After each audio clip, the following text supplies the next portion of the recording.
C'est bon? Oui, parfait. Parfait, merci. Donc,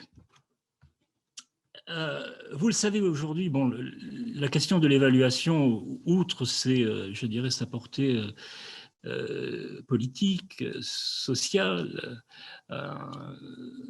est aussi, et peut-être avant tout, depuis longtemps, une question qui a été posée par les statisticiens, par les probabilistes et par les mathématiciens eux-mêmes. Les définitions de la causalité, ici, je ne vais pas entrer dans ce débat, sont multiples.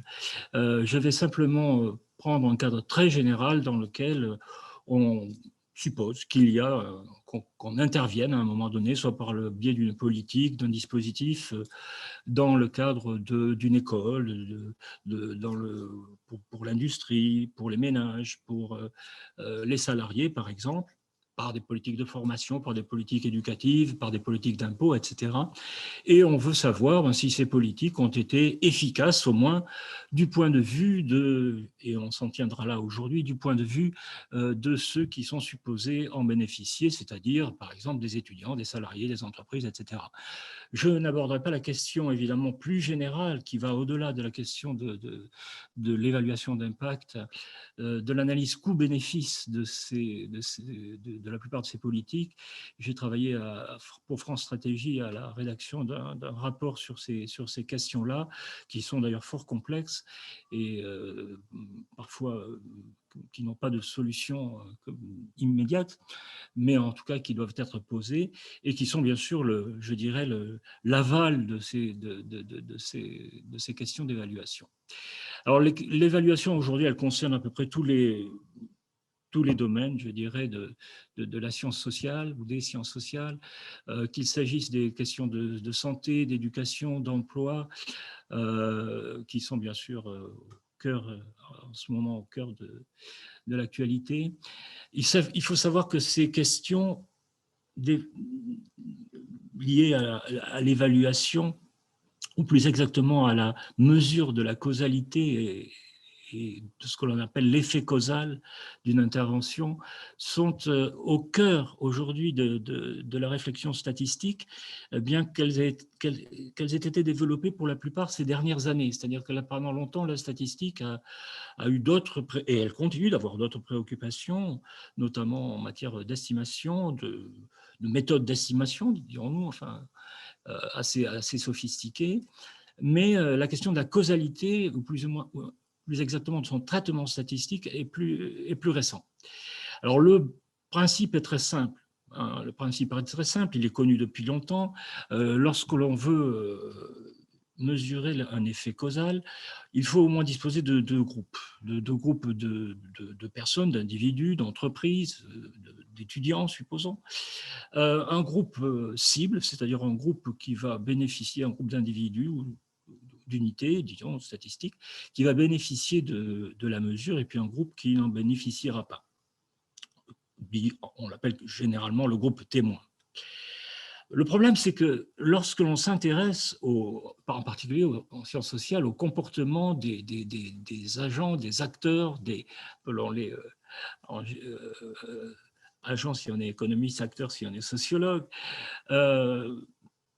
au cœur du problème de la causalité, il se trouve le problème de la sélection ou de l'autosélection, qui peut entraîner des biais statistiques assez importants. Le fait est que dans beaucoup de politiques publiques, qui ne sont pas obligatoires, qui sont laissées au libre choix des individus, des entreprises, etc., pour en bénéficier ou non, bien sûr, la décision revient généralement à l'individu, à l'entreprise, au ménage, de bénéficier du dispositif ou pas. Et donc, il va en bénéficier ou pas sur la base de son propre, je dirais, de ses propres intérêts, de sa propre utilité, de son bien-être, de ce qu'il attend de ces mesures pour lui-même. Et donc, ce biais de sélection ce phénomène de sélection peut amener à biaiser les résultats de l'estimation statistique. L'exemple très connu, et je vais le réutiliser un peu plus tard, c'est celui, par exemple, des formations qui sont offertes, des stages de formation qui sont offerts aux chômeurs, en particulier aux chômeurs de longue durée. Bon, ces stages ne sont pas obligatoires, on les offre. Certains chômeurs vont dire, bon, ben moi, ça ne m'intéresse pas, ce stage, je n'apprendrai pas grand-chose, je vais perdre du temps dans ma recherche d'emploi, je préfère continuer ma recherche d'emploi sans passer par ce stage. D'autres vont dire, au contraire, ce stage va être bénéfique pour mon employabilité future, pour la possibilité de retrouver un emploi. Je vais y apprendre des choses que je ne connaissais pas, et donc je vais choisir de me porter candidat à ce stage. Pardon, excusez-moi, il y a un problème de retour qui doit être lié au fait que quelqu'un n'a pas coupé, n'a pas, voilà, n'a pas coupé son micro. Merci. Le fait est qu'une fois que les gens se sont portés candidats, les autorités, enfin ici en l'occurrence, les administrateurs du stage, de Pôle emploi, peut décider que parce que le nombre de places à ce stage est limité, eh bien certains bénéficient du stage parmi ceux qui sont éligibles ou volontaires, d'autres n'en bénéficient pas. Alors, donc on voit bien qu'il y a à plusieurs niveaux, la sélection peut jouer, et le résultat que l'on va mesurer, par exemple sur le réemploi, par exemple sur le salaire ultérieur, n'est pas seulement l'effet du stage en lui-même, mais l'effet d'un certain nombre de facteurs tels que la motivation des individus, tels que les biais de décision, les biais de choix de l'administration de Pôle emploi qui dit il vaut mieux par exemple que telle personne plutôt que telle autre bénéficie rapidement de ce stage, etc. etc. Donc, face à cette difficulté, face à ce biais de sélection, l'idée est très simple. L'idée, dans toutes les méthodes d'évaluation, c'est face au groupe de cibles qu'on va appeler sous groupe de traitement. Vous me permettrez, enfin maintenant tout le monde parle de groupe de traitement, mais c'est évidemment une importation de la biostatistique vers la statistique en général. Hein. On parle d'une politique publique devient un traitement, un dispositif d'aide devient un traitement, etc. Donc, face à ce groupe de traitement, face à ce groupe d'individus qui va bénéficier effectivement de la politique ou de l'intervention, il faudra constituer un groupe de contrôle, un groupe témoin qui soit le plus comparable possible à ce groupe de traitement du point de vue au moins des caractéristiques qu'on peut observer, qu'elles soient des caractéristiques d'âge, de genre, d'éducation, de résidence, de lieu de résidence, etc. etc. Donc évidemment, là, on revient en disant ça à une des bases de la statistique, enfin ce que me disaient mes professeurs de statistique il y a bien longtemps déjà à l'université, lorsqu'on fait de la statistique, il faut comparer des comparables. Et c'est bien l'idée de la plupart de ces méthodes. Alors avant de présenter très rapidement les méthodes quasi-expérimentales, ou les principales méthodes quasi-expérimentales, hein, les plus simples, je dirais, je voudrais juste revenir à quelques définitions qui sont celles maintenant, qui sont bien connues et qui sont à la base de ce qu'on appelle le modèle générique pour l'évaluation. Ce modèle, en fait, il est assez récent finalement. Il est dû à un grand statisticien qui est maintenant professeur émérite à Harvard, Donald Rubin, qui a introduit ce modèle, ou tout au moins sa formalisation en 1974, après les travaux, il faudrait le dire, les travaux fondateurs de Fisher dans les années 20, hein, bien avant, donc les travaux sur les expérimentations contrôlées. Donc pour faire simple, Rubin nous dit, pour bien comprendre ce qui se passe, il faut au moins disposer de trois variables, de trois concepts. Le premier, on a, comme tout statisticien, sous la main un échantillon de taille donnée, disons grand N, qui doit être généralement assez important, cette taille.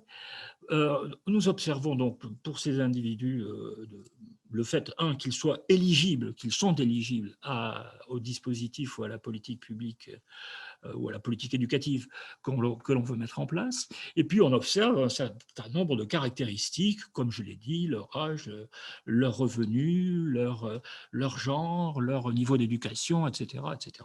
Bon, beaucoup de choses. En général, beaucoup de choses. Une fois que l'on a cet échantillon, eh bien, cette population de personnes éligibles à la politique dont on a défini le pourtour, on va introduire 3 variables essentiellement, 3 niveaux, 3 concepts, si vous voulez, qui vont être à la base de toutes ces méthodes. Le premier, c'est une variable qui représente l'accès au traitement, donc au programme, à l'intervention que l'on veut évaluer. Et cet accès au traitement va être représenté par une variable grand T, bon, aléatoire évidemment, nous sommes en statistique, grand T comme traitement, qui prend la valeur 1 si l'individu accède au traitement, donc oui, 1 égale c'est oui, 0 sinon, s'il n'est pas traité, s'il n'est pas bénéficiaire. Ensuite, évidemment, il nous faudra, pour mesurer l'efficacité du programme, disposer d'une variable de résultat, d'au moins une variable de résultat. Un programme a pour effet, généralement, disons, est supposé avoir des effets principaux tels que l'effet sur l'emploi, l'effet sur la scolarité, l'effet sur le salaire, l'effet sur le revenu, l'effet sur le niveau d'emploi dans une entreprise ou le niveau d'exportation, par exemple. Et donc, cette variable, il y en a au moins une, mais il peut y en avoir plusieurs hein, pour un même programme, cette variable qui est appelée variable de résultat, et elle est notée Y, hein, comme habituellement en statistique, c'est la variable qu'on veut expliquer. Donc, par exemple, comme je l'ai dit, le résultat d'un examen à une embauche en CDI, une mesure de l'état de santé, etc., etc. Le modèle donc, de Rubin va au-delà de la définition d'un résultat. En réalité, Rubin suppose que 2 résultats sont latents. 2 résultats existent potentiellement. Le résultat après intervention, dans le cas où l'intervention est effective, et dans ce cas, il note la variable correspondante Y1, et si l'individu ne bénéficie pas de l'intervention, son résultat devrait être Y0. Donc, un autre résultat. Un résultat donc, qui est potentiel, qui sera observé pour ceux qui ne sont pas bénéficiaires, mais pour ceux qui sont bénéficiaires, c'est le résultat Y1 qui va être observé. Donc, on voit bien que dès le début, le fait qu'il y ait traitement ou pas permet de distinguer 2 situations conséquentes, subséquentes, en termes de salaire, en termes de revenus, en termes de ce que vous voulez, qui sont la situation après traitement ou la situation sans traitement. Et Rubin pose ce cadre de manière très générale, au départ, sans lier Y1 à Y0, sans lier ces deux résultats potentiels. Ces 2 résultats peuvent être distribués au sens d'une distribution aléatoire, très différemment dans la population. Et pour chaque individu, évidemment, un seul de ces 2 résultats sera observé. Après mise en place de la politique, pour ceux qui n'en ont pas bénéficié, on observera Y0, leur salaire, par exemple, s'il s'agit d'un stage de formation ou de reformation, ou Y1, la variable Y1, le salaire pour ceux qui ont bénéficié du stage. Évidemment, si on observait les 2, ce qui est totalement hypothétique, hein, c'est une expérience par la pensée, si on observait les 2 variables pour chaque individu, il suffirait de faire la différence Y1 moins Y0, le tour serait joué, on aurait l'effet individuel causal, disons, de notre intervention sur chaque individu. Mais tel n'est pas le cas, nous n'observons qu'une seule de ces 2 variables, Y1 pour les traités, Y0 pour les non traités. Alors, Y0, dans le cas où on s'intéresse surtout à l'effet du traitement, c'est-à-dire à la variable Y1, Y0 est appelé le contrefactuel, souvent, c'est-à-dire la variable, ce que serait en l'absence du traitement, la situation d'un individu qui est traité, donc qui bénéficie d'une politique publique ou d'une intervention d'un dispositif, etc. Bon, passons sur ce graphe qui représente, par exemple, sur plusieurs années, la différence de l'effet causal, si vous voulez, par exemple, d'une intervention sur deux groupes. Un groupe qui a bénéficié, le groupe rouge, là, qui a bénéficié d'une... C'est des couleurs...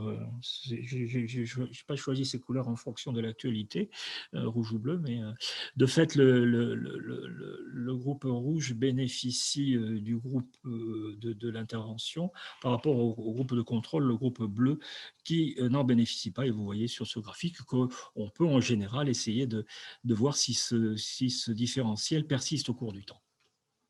Alors la seule difficulté, la seule équation que je vais utiliser, la voici. En réalité, nous n'observons pas, comme je l'ai dit, les deux résultats potentiels Y1 et Y0. Ce que nous observons, en réalité, après une expérience, c'est le résultat, le salaire d'un individu, et le fait qu'il ait bénéficié ou pas de la politique ou de l'intervention, du programme qui a été mis en place. Donc nous observons un couple, en réalité, un couple de variables, Y et T. Y, c'est quoi? C'est le résultat observé qui est lui-même, mécaniquement, la combinaison linéaire des deux variables de résultats potentiels, ce qu'indique cette équation, et qui est très simple en fait. Le résultat observé, c'est T fois le résultat après intervention, plus 1 moins T fois le résultat sans intervention. Si on est traité T est égal à 1, et vous le voyez très simplement, Y est égal à Y1, on observe Y1. Si T est égal à 0, si l'on n'est pas traité, si l'on est dans le groupe de contrôle, eh bien, on observe Y0. Y devient Y0.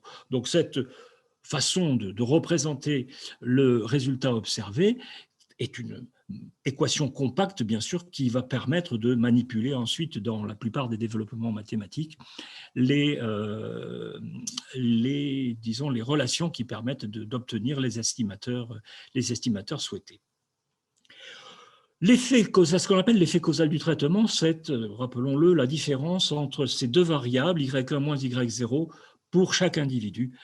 Il est inobservable puisque l'une des deux variables n'est pas observable, au moins l'une des deux n'est pas observable pour chaque individu. Pour les traités, seul Y1, pour les non traités, seul Y0 est observé. Donc, delta ne peut pas être observé individu par individu. Par contre, on peut pouvoir espérer apprendre quelque chose, non pas du delta individuel, mais de la distribution de cet écart, par exemple de sa moyenne, par exemple de sa variance, dans la population générale, plus exactement dans l'échantillon qui comprend à la fois des individus traités et des individus non traités.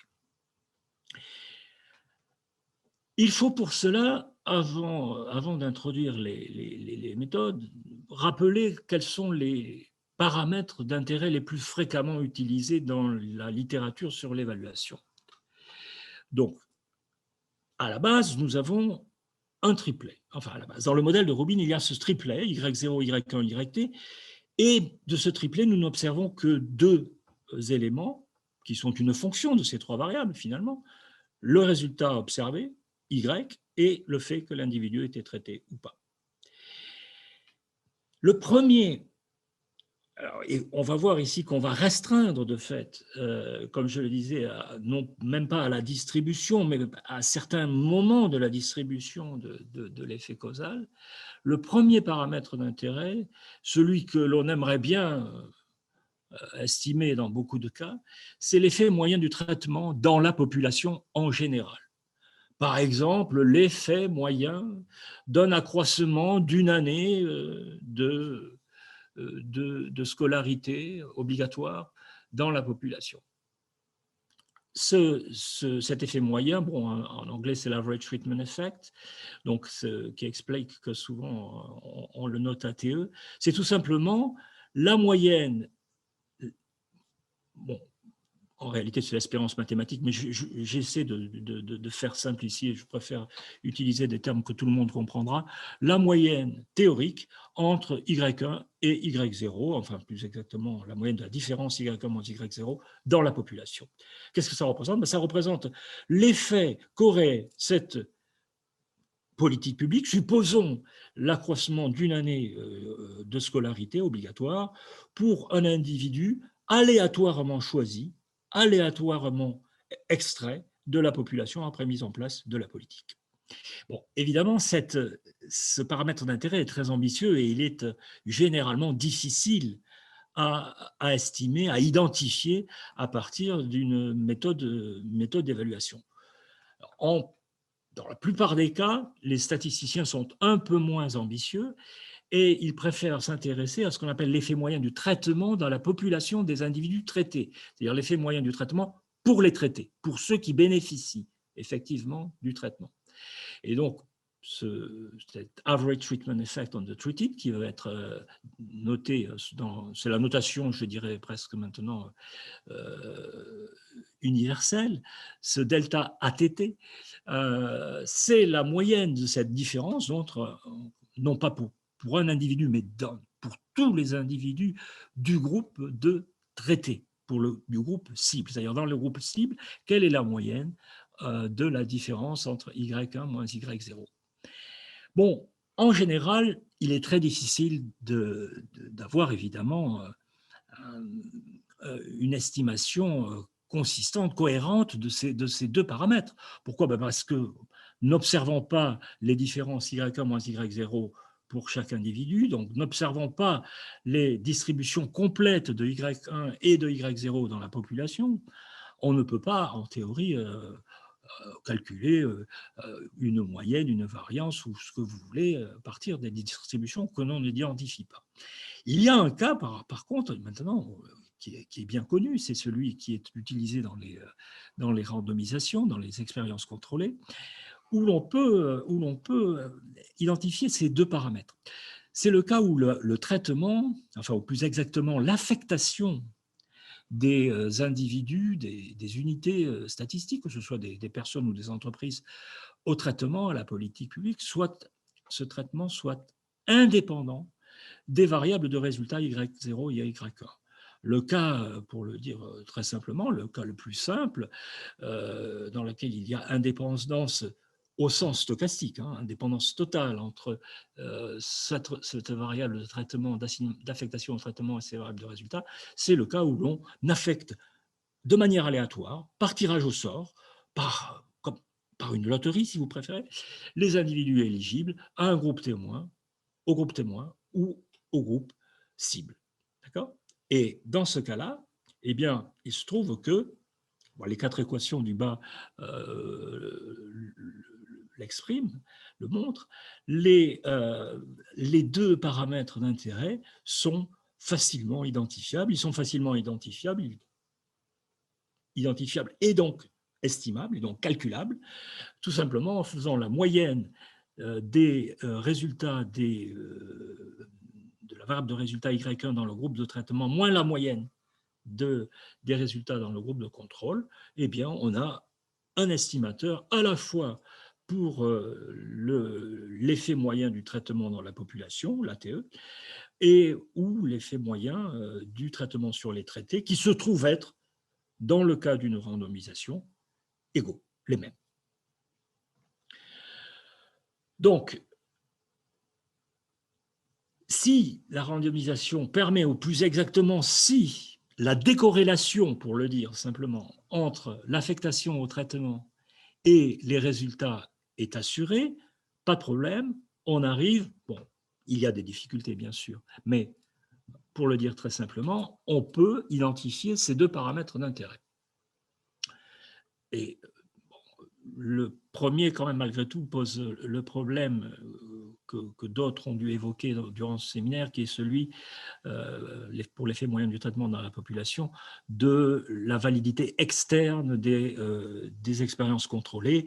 Évidemment, quand on parle de validité externe, on parle d'extrapolation des résultats. Ce n'est pas parce qu'on fait une expérimentation dans dans une localité ou dans un site bien donné, qu'on peut extrapoler ce résultat à l'ensemble d'un territoire ou à l'ensemble d'une population possédant les mêmes caractéristiques que les personnes qui ont participé à l'expérimentation. Bon, c'est un autre problème, je ne le traiterai pas ici, il est crucial pour tout ce qui est évaluation, même d'ailleurs dans les méthodes quasi expérimentales.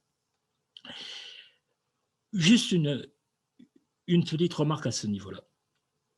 En réalité, ce que nous observons, c'est d'un côté les résultats dans le groupe traité, les variables Y, et sa moyenne par exemple, moyenne des salaires pour ceux qui ont bénéficié du stage, et la moyenne des salaires pour ceux qui n'en ont pas bénéficié. Bon, ça, nous l'observons, mais nous sommes capables de le calculer, et si évidemment l'échantillon est assez grand, nous avons pour ces deux quantités des estimateurs extrêmement convergents, extrêmement puissants. Vous voyez que qu'entre ces deux termes, c'est l'équation qui est au milieu de ce transparent, on peut faire une opération très simple qui consiste à réduire d'une quantité qui est la moyenne des Y0 pour les traités. La barre verticale, c'est tel que, si vous préférez, sachant que. Donc la moyenne des Y0, sachant qu'on est traité, et puis puisqu'on vient de réduire, d'enlever cette quantité, on la rajoute tout de suite, ça ne change pas bien sûr le A-B.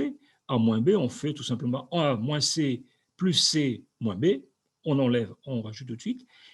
Et vous voyez qu'en réorganisant cette deuxième équation, eh bien on a sur la première ligne, on retrouve l'effet moyen, l'effet causal moyen du traitement sur les traités. Et sur la seconde ligne, en fait, qu'a-t-on ? On a la différence entre la moyenne de ce que serait le résultat en l'absence de traitement pour ceux qui sont traités, moins la moyenne de ce même résultat en l'absence de traitement pour ceux qui sont effectivement non traités. Ça, on l'observe. Donc cette seconde quantité, elle n'a aucune raison d'être nulle. C'est-à-dire, il n'y a aucune raison en général, et en particulier parce qu'il y a un biais de sélection, il n'y a aucune raison que ces deux quantités soient les mêmes et s'annulent.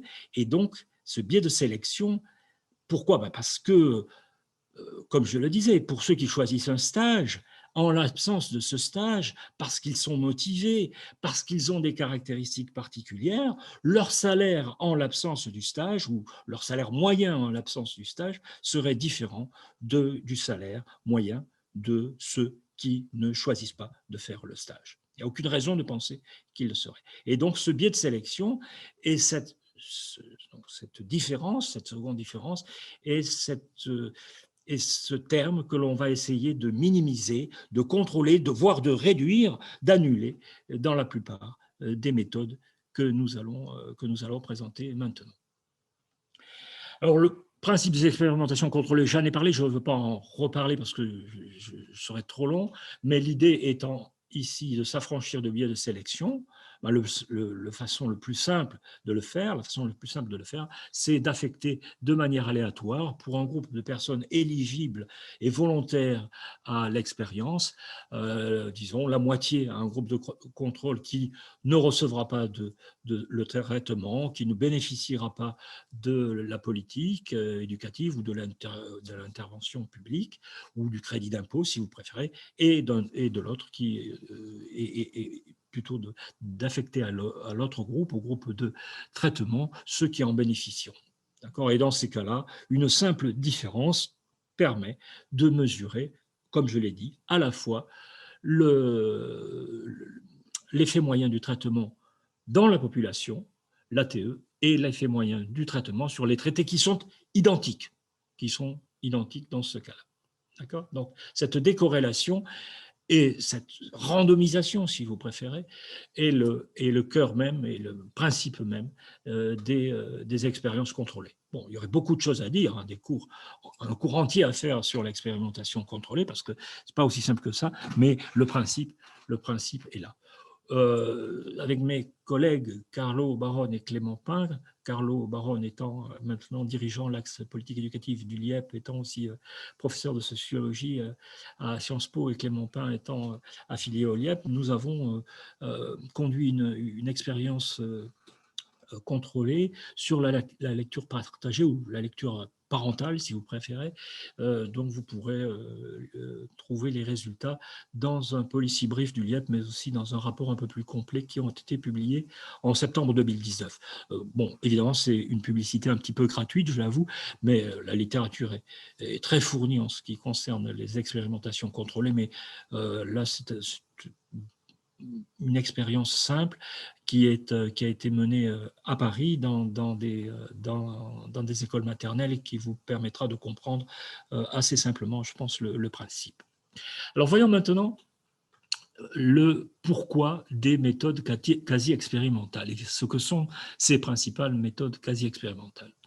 Dans beaucoup de cas, il est difficile de conduire une expérimentation contrôlée. Pourquoi? Parce que ça prend du temps. Et souvent, le temps de l'expérimentation, le temps de l'analyse statistique, c'est-à-dire de la mise en place de l'expérimentation, du recueil des résultats, de l'estimation, puis de l'interprétation de ce résultat, est très long, est assez long. On peut prendre plusieurs années, surtout si on veut observer des effets à moyen terme d'une politique. Et donc, il peut y avoir une certaine tension entre le besoin de décider, qui peut être celui le besoin d'un décideur local ou d'un décideur central, d'un ministère, par exemple. Et donc, si on a plusieurs façons, bien sûr, de répondre à la question, à l'absence d'une expérimentation contrôlée, qui reste malgré tout, je dirais, les talons d'or un peu de l'évaluation, parce que c'est celui qui nous permet de contrôler au mieux, de réduire au mieux ce biais de sélection. Eh bien, on peut soit disposer par le biais de méta-analyse de résultats antérieurs qui ont été faits dans d'autres contextes, dans d'autres pays, à d'autres moments, mais qui portent sur mais qui concernent des dispositifs, disons, équivalents, et donc on peut faire, par le biais de cette méta-analyse, on peut livrer un certain nombre de résultats, soit on peut observer ce qui a été fait dans le pays, par exemple, dans un domaine équivalent, ou tout simplement, une fois qu'une politique a été mise en œuvre, et mise en œuvre dans l'urgence, ce qui est souvent le cas, parce que le temps politique n'est pas le temps de la science, on le sait, on peut revenir sur ce qui a été fait et essayer malgré tout d'évaluer l'efficacité de la politique à partir de données qui ne sont pas des données expérimentales, qui ne proviennent pas d'une expérimentation contrôlée, mais qui essaient de s'en approcher autant que faire se peut. Et donc ces méthodes dites quasi-expérimentales ne sont pas, bien sûr, comme le nom l'indique, expérimentales, mais quasi, dans le sens où elles vont essayer de construire des groupes de contrôle qui sont le plus proche possible des groupes traités que nous pouvons observer, par exemple, dans les échantillons extraits des fichiers administratifs ou des fichiers de la statistique publique. Le premier de ces estimateurs, je vais en présenter 3 si j'ai le temps, au moins 2, mais 3 dans le meilleur des cas. Le premier de ces estimateurs, qui est certainement le plus célèbre, le plus ancien, c'est l'estimateur des doubles différences, appelé en anglais l'estimateur Difference in Differences, diff in diff. Alors, dans ce cas-là, dans le cas où on veut mettre en place cette méthode des doubles différences, il faut disposer, et c'est crucial, de données de panel. Et de données de panel, au minimum, donc des observations répétées sur les mêmes individus, sur les mêmes entreprises, sur les mêmes ménages, à 2 moments donnés. Avant la mise en place de la politique ou de l'intervention, après mise en place de la politique.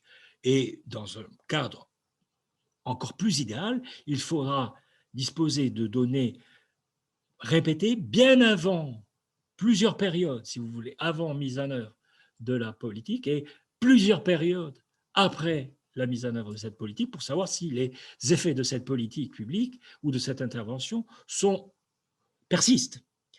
Et là, c'est un des gros enjeux de l'évaluation parce que beaucoup des politiques publiques ou des interventions qu'on souhaite évaluer ont certes des effets à court terme, mais leurs effets à moyen terme ou à plus long terme, souvent, sont très faibles. Donc, les effets à court terme disparaissent et peuvent même, dans certains cas, devenir négatifs dans le moyen ou dans le long terme. Donc,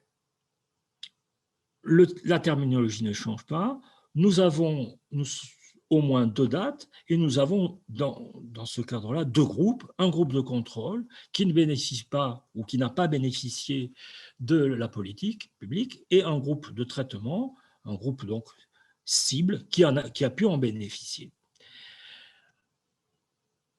L'hypothèse centrale de cette méthode, c'est qu'en l'absence de l'intervention, l'évolution, je dis bien l'évolution, donc l'évolution c'est une différence, c'est un changement. L'évolution moyenne des résultats, par exemple, si on s'intéresse à une politique éducative, des élèves du groupe traité aurait été identique à celle observée au sein du groupe de contrôle. Ça, c'est l'hypothèse cruciale. Je vais le représenter sur un graphique dans quelques instants. Alors évidemment, cette hypothèse, elle est difficilement vérifiable. Difficilement parce que, une fois que l'on met en place l'intervention, c'est fichu, on n'observe pas ce qu'aurait été le résultat ou ce qu'auraient été les résultats disons, scolaires ici, puisqu'on s'intéresse des élèves du groupe cible. On peut juste imaginer que parce qu'ils sont très comparables à ceux du groupe de contrôle, en moyenne, leur évolution aurait été la même. Alors, une façon, puisqu'on ne peut pas vérifier ça, une façon malgré tout de s'assurer que l'on est dans le bon cadre, qu'on peut mettre en place cette méthode, est d'observer ce qui s'est passé par le passé, c'est-à-dire dans les périodes qui ont précédé la mise en place de cette politique éducative. Par exemple, de la réduction de la taille des classes, de la mise en place d'une politique d'aide à l'apprentissage par le numérique, que sais-je. Et donc, sur cette période qui précède la mise en place, qui doit être de plusieurs années, il nous faut observer que la moyenne des résultats du groupe de contrôle a évolué de la même manière que la moyenne des résultats du groupe cible. Et donc, on voit bien ici que l'importance d'avoir des données de panel d'assez long terme, non pas sur demande 2 années, mais plusieurs années, pour pouvoir tester la validité de cette hypothèse sur les tendances préalables est crucial. Je ne vais pas, parce que là aussi le temps me manque, mais je ne vais pas être trop long sur les défauts de 2 méthodes qui pourraient venir à l'esprit, qui serait la méthode de l'analyse en couple, une fois la politique mise en œuvre, parce que, bon, certes, on a un groupe de contrôle, un groupe traité, mais on n'a pas ce qui s'est passé avant, on n'a pas leur position, leur situation initiale. Et donc, ce que l'on observe après, c'est encore une fois la combinaison, on va dire, de l'effet de notre intervention, de notre politique éducative, par exemple, et d'un certain nombre d'autres causes telles que des biais de sélection, les rectorats ayant pu choisir telle classe plutôt que telle autre, tels élèves plutôt que tel autre, etc. Ou bien du choix des parents d'avoir scolarisé leur enfant dans telle classe ou tel établissement qui met en œuvre ce type de politique éducative. Donc ça, c'est le problème de la coupe. Il y a une autre méthode qui est encore plus simple, qui est la méthode de l'avant-après. On se dit, mais on a des élèves, bon, très bien, on met en place une politique éducative, observons-les juste avant la mise en œuvre de cette politique et juste après, faisons la différence. Voyons si leurs résultats en mathématiques ou en lecture, par exemple, se sont améliorés. Le problème, c'est qu'un certain nombre de causes, d'autres causes, si vous voulez, des causes concomitantes, ont pu survenir dans cet intervalle. Par exemple, un contexte, on va dire, environnemental, dans la ville, dans le quartier, etc., dans le secteur scolaire. Et il est important de ce point de vue-là, dès lors que l'on imagine que ce changement de contexte a été le même pour des écoles ou pour des classes qui n'ont pas bénéficié du traitement, de pouvoir éliminer, si vous voulez, par une deuxième différence, et je vais tout de suite le représenter par un tableau et un graphe, cette évolution possible, ce changement possible du contexte qui est commun à l'ensemble des établissements ou à l'ensemble des classes de niveau que l'on considère. Denis, Oui, excuse-moi, peut-être si tu peux essayer de terminer d'aller. rapidement sur les définitifs, parce qu'on risque de ne pas avoir de temps de Oui, discussion oui, après, et puis oui. peut-être laisser de côté les deux autres méthodes. D'accord. Je vais aller très vite. Prenons un graphique pour illustrer les quelques transparents plus loin. Prenons un graphique, deux dates donc, une date 0, une date 1. Vous voyez ici notre groupe traité, hein, c'est une classe ou un établissement. Ces résultats scolaires étaient Y0 à la date initiale, ils sont Y1 à la date 1. Voilà un groupe qui est le groupe de contrôle, T égale 0. Vous voyez d'ailleurs qu'il n'a pas nécessairement le même niveau, hein, en T0 et en T1. Il n'a pas le même niveau. Il est, par exemple, il a un niveau supérieur. Mais comment mesurer l'effet de notre politique éducative? Eh bien, en supposant qu'entre T0 et T1, pardon, je ne sais pas si vous le voyez, mais l'évolution du groupe 1, du groupe cible, aurait été la même que celle du groupe 0. Et pour nous assurer que cette hypothèse est valide, il faut pouvoir observer qu'avant t égale 0, ces deux groupes ont évolué en termes de résultats scolaires de la même manière. D'accord? Et l'effet moyen du traitement que l'on va estimer est tout simplement la différence entre le point bleu en T1 et le tracé vert en pointillé pour le groupe traité. Est-ce clair pour tout le monde? Les doubles différences font essentiellement cela. On peut ensuite faire des choses beaucoup plus compliquées, on en fait, hein, mais vous voyez bien que, comment dire, la validité de l'estimation de ce qui est appelé ATE estimé repose clairement sur l'évolution antérieure des résultats de nos deux groupes. Si ces groupes ont évolué de la même manière, alors ils devraient évoluer encore de la même manière entre T0 et T1. C'est la meilleure, enfin, je veux dire, l'hypothèse la plus simple à pouvoir mettre en œuvre. 5 minutes, si tu me permets, Anne, parce que je m'étais promis de présenter deux de ces méthodes. La troisième, je veux dire, sa présentation, vous pourrez la voir sur quelques transparents. C'est la régression par discontinuité. C'est une méthode qui, elle aussi, est de plus en plus utilisée. Le principe est le suivant. Beaucoup de politiques définissent l'éligibilité à la politique ou à l'intervention à partir d'un seuil, à partir d'un âge, par exemple, à partir d'un niveau de revenu, à partir d'un certain niveau d'emploi dans l'entreprise. Hein. Conditions d'âge, par exemple, pour le départ à la retraite, une note moyenne pour pouvoir bénéficier, par exemple, d'une bourse au mérite, ou une situation d'emploi pour bénéficier d'un crédit d'impôt. Donc, il y a ici un seuil. Et ce que l'on va faire dans ce cas, c'est en comparant des comparables, c'est-à-dire en nous assurant que les personnes que l'on compare sont le plus similaires possible en termes d'âge, en termes de genre, donc il faut avoir, là encore une fois, des échantillons de taille suffisante. On va comparer la situation des personnes qui sont juste avant, ou juste en dessous et juste au-dessus de ce seuil. Pas très loin, mais juste au-dessus, juste en dessous. Juste au-dessus, juste au-dessus, juste au-dessous. Et l'hypothèse que l'on fait, bien sûr, dans ce cas-là, c'est que elle ne diffère que par un aléa qui est en général exogène.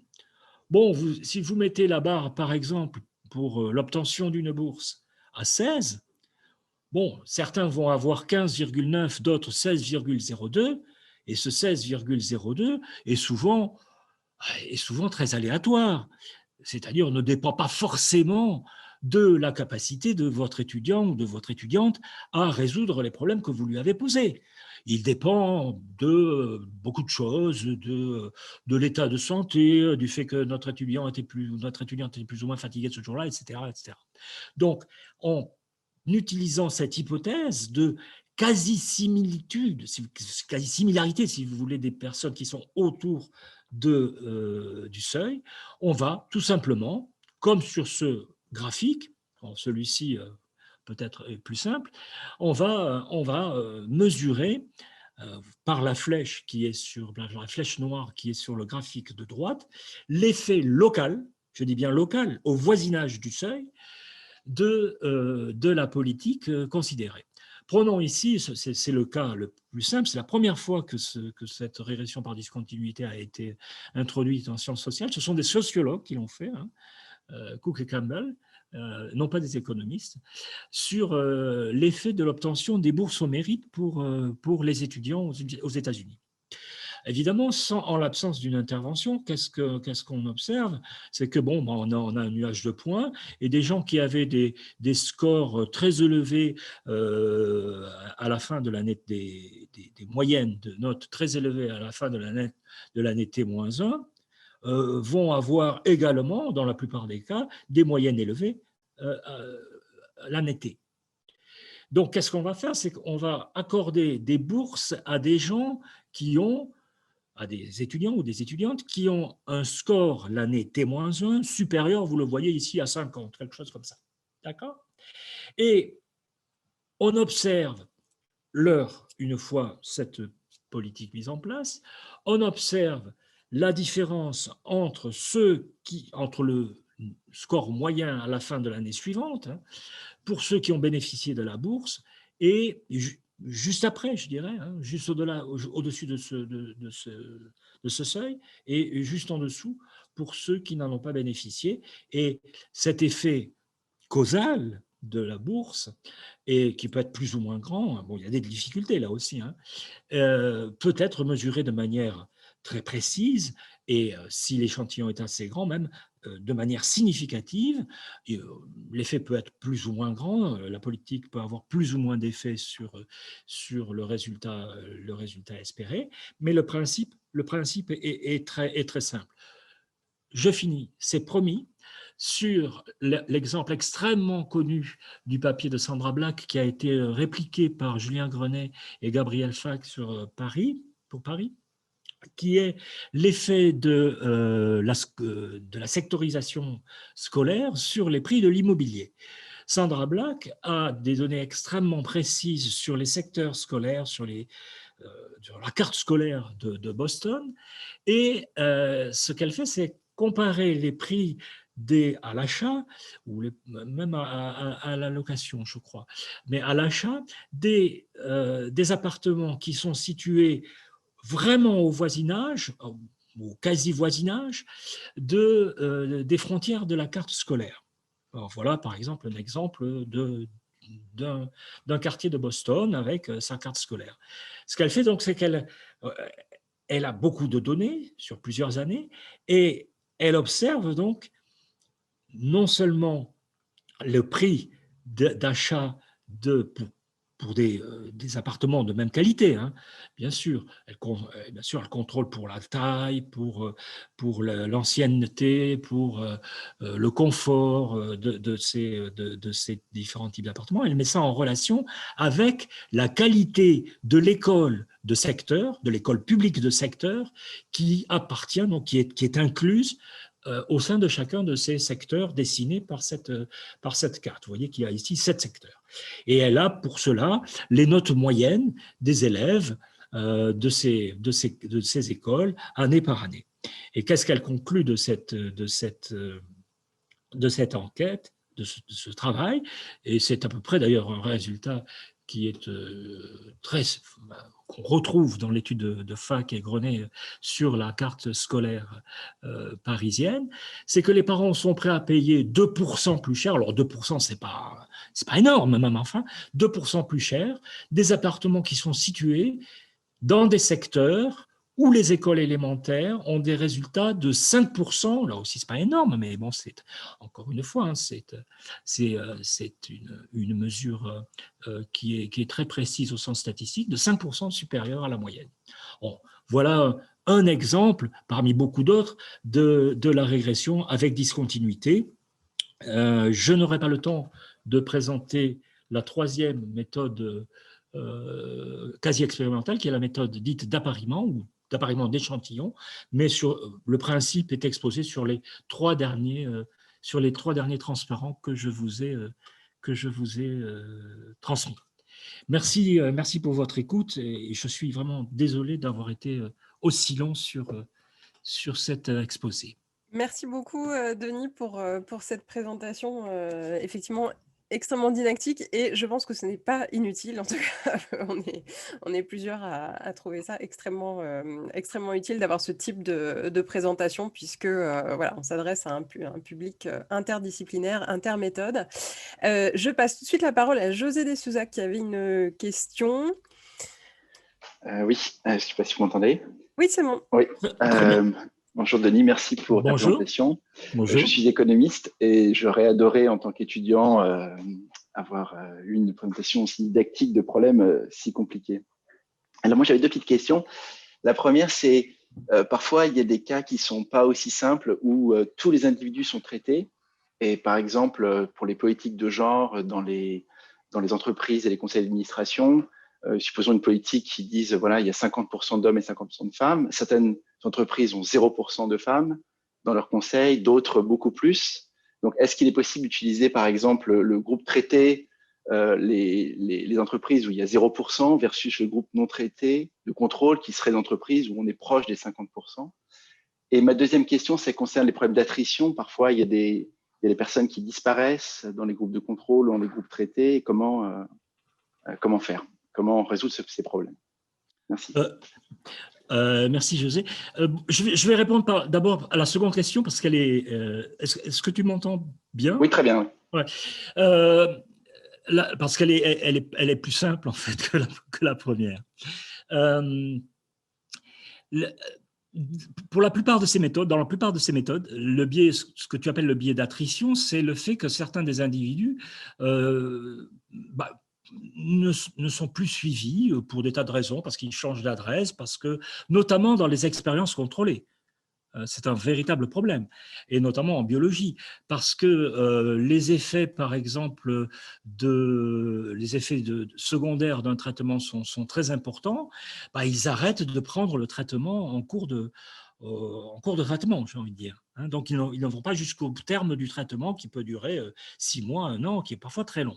Il en est de même dans les expérimentations sociales, dans la fameuse expérimentation, et la seule expérimentation quasiment dont nous disposons sur la réduction de la taille des classes, l'expérimentation STAR, qui a été faite il y a très longtemps, enfin plusieurs décennies de ça aux États-Unis, au Tennessee. Beaucoup d'élèves ont changé d'établissement et en fait sont passés d'une classe de taille importante à une taille réduite, ou éventuellement ont complètement disparu de la population. Alors dans ces cas-là, il y a une façon de procéder qui n'est pas, je dirais, sans limite, sans critique. On peut toujours améliorer cette chose-là. Pour ce qui est des expérimentations contrôlées, plutôt que de prendre la différence des moyennes, comme je l'ai dit tout à l'heure, qui est appelée intention à traiter, c'est ce que les expérimentateurs appellent intention à traiter, on va diviser pour l'essentiel, cette différence par la proportion de ceux qui sont pleinement traités. Alors, il faudrait que j'ai un peu de temps pour expliquer pourquoi on fait ça, mais en faisant cela, on a une meilleure approche, une meilleure estimation de l'effet réel du traitement complet. Euh, pour les méthodes quasi expérimentales, les choses sont un peu plus compliquées parce qu'il faut avoir ici des variables, un certain nombre de variables, des instruments pour l'essentiel, hein, des variables qui permettent d'expliquer le pourquoi de l'attrition, c'est-à-dire qui agissent sur l'attrition sans agir sur la variable de résultat. D'accord? Donc, si on a ces variables-là, eh bien, on peut éventuellement ajouter une équation à notre modèle, que ce soit un modèle de double différence ou un modèle d'appariement, et traiter l'attrition par instrumentation, pour l'essentiel. D'accord? Bon, il faudra entrer dans le détail de cette... Mais c'est une réponse très rapide, j'en conviens. Pour la première question, alors, si je comprends bien, moi, j'ai en tête un exemple qui n'est pas exactement celui que tu évoques. Enfin, j'ai deux réponses. La première réponse, c'est celui, encore une fois, des expériences contrôlées. Il y a beaucoup de nos collègues, notamment en biomédecine, mais pas que, en sciences sociales aussi, s'aperçoivent que lorsqu'on fait des expériences contrôlées sur site, hein, disons, dans des lieux différents, dans des régions différentes, eh bien, dans les régions où les personnes sont traitées, il y a des effets, on observe des effets de spillover, quoi, de dissémination. Hein, le cas du vaccin étant le cas typique dans les régions où l'on vaccine les gens, eh bien, on observe que au total, il y a moins d'infections, non seulement parmi ceux qui sont vaccinés, mais parfois parmi ceux qui ne le sont pas, parmi le groupe de contrôle. Et donc, pour mesurer de manière un peu plus précise l'effet du traitement, on va observer, on va choisir des sites dits sites de super contrôle, hein, où l'on ne va pas intervenir du tout, des sites comparables, des villes, des villages comparables, extrêmement du point de vue de la composition de la population, mais où on ne va pas du tout vacciner et qui sont suffisamment éloignés, bien sûr, des sites où l'on vaccine. Et donc, on aura ici une mesure des effets de dissémination ou de spillover qui peuvent sous-estimer ou surestimer, hein, l'effet du traitement. On trouve un cas extrêmement intéressant de cette approche en économie, enfin en économie du travail, dans le travail qu'avait fait dans l'étude qu'ont réalisé Bruno Crépon, Marc Gurgan, Esther Duflo, ils sont 5, j'en oublie toujours, Roland Ratelot, très bien publié dans le Quarterly Journal of Economics, sur l'aide aux chômeurs, aux jeunes chômeurs éduqués, et pour observer, donc, ils avaient pris avec l'aide de Pôle emploi différents sites où ils avaient proposer l'intervention, l'aide à la recherche d'emploi à des proportions différentes de chômeurs. Et donc, ça allait pour savoir s'il y avait justement des effets de contamination, de spillover, hein, ils allaient donc de sites où toute la population, tous les chômeurs de moins de 30 ans, disons, recevaient l'aide, à des sites où aucune aide n'était proposée aux chômeurs de même âge. Et donc, c'est une étude exemplaire et qui est une des rares études en sciences sociales qui essaie de mesurer ces effets de spillover. Mais je pense que tu as en tête autre chose, qui est de dire que fait-on dans les cas où on ne peut pas, où on est vraiment à 0%? Eh bien, on ne peut pas faire grand-chose. On ne peut pas faire grand-chose parce que, notamment, par exemple, dans les méthodes d'appariement, dans les méthodes quasi expérimentales, il est clair que lorsqu'on n'observe pas d'individus potentiellement éligibles dans une entreprise, dans un site donné, eh bien, on ne peut pas les comparer en termes de proximité, on va dire, on ne peut pas les comparer au groupe de contrôle, puisque on n'aura que 0% ou 100% d'ailleurs de contrôle ou de traité dans ces situations-là. Donc on exclut généralement, dans ces méthodes-là, on exclut les groupes extrêmes et, enfin, disons, les groupes dans lesquels il y a soit uniquement des hommes, soit uniquement des femmes, ce qui sera peut-être un jour le cas, pour mesurer l'effet d'une politique de parité, par exemple. On va mesurer bien sûr l'effet de ces politiques sur un intervalle beaucoup plus restreint et obtenir en général de manière un peu plus modeste des effets locaux, mais qui peuvent être malgré tout assez larges. Hein, on n'est pas obligé d'aller jusqu'à 0%. On peut parfois étendre au-delà du seuil de 50% jusqu'à 40, 60% en termes de proportion de femmes dans le conseil d'administration. Et donc avoir plusieurs mesures sur un support commun, hein, ce qu'on appellerait un support commun dans ces méthodes de matching. Mais là aussi, il faudrait que je rentre dans le détail un peu plus technique de ces questions-là. Mais encore une fois, la question est très bonne parce qu'elle montre que tant du point de vue de la question de la validité externe de ce que nous faisons est centrale, et il nous faut rester extrêmement modeste vis-à-vis de nos résultats, et bien se rappeler que souvent ils sont localisés soit sur des sites, soit sur des populations particulières qui présentent des caractéristiques données qui ne sont pas les caractéristiques générales de la population. Merci. Merci beaucoup, Denis. Donc, je crois que tu dois y aller. On va donc devoir... je vous laisse 5 minutes encore. Vraiment, après, je dois y aller. Oui, c'est vrai, mais 5 minutes. D'accord. Alors, il y a une ou deux questions posées dans le chat, notamment Sawadogo Noé qui pose une question sur quand il y a lié à la complexité des interventions. Et je pense que c'est une difficulté à laquelle on est souvent confronté en évaluation. Donc, le cas où un groupe cible fait l'objet de plusieurs interventions à la fois. Et du coup, comment est-ce qu'on peut distinguer ce qui relève des effets de différents types d'interventions?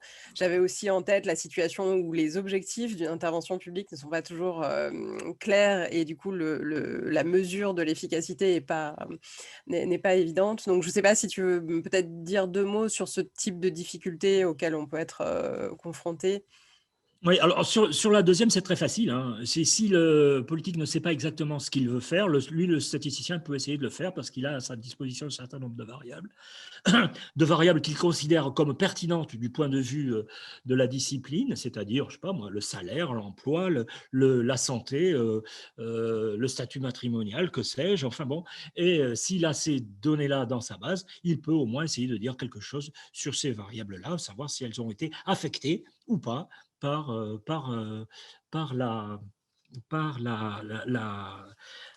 mesure. Je dirais qu'il ne faut pas hésiter à se différencier en tant que statisticien du politique. Un très grand sociologue, il l'a dit il y a un siècle de ça, je vais pas discourir là-dessus, mais je pense qu'il ne faut surtout pas mélanger les rôles. Si le politique n'est pas capable de définir l'objet, enfin les variables sur lesquelles, les résultats qu'il attend d'une politique, alors très certainement, la politique a été mal conçue et il est possible qu'on n'observe rien du tout, pas d'effet du tout. Je vais prendre un exemple, mais n'y voyez aucune... Le CICE, par exemple.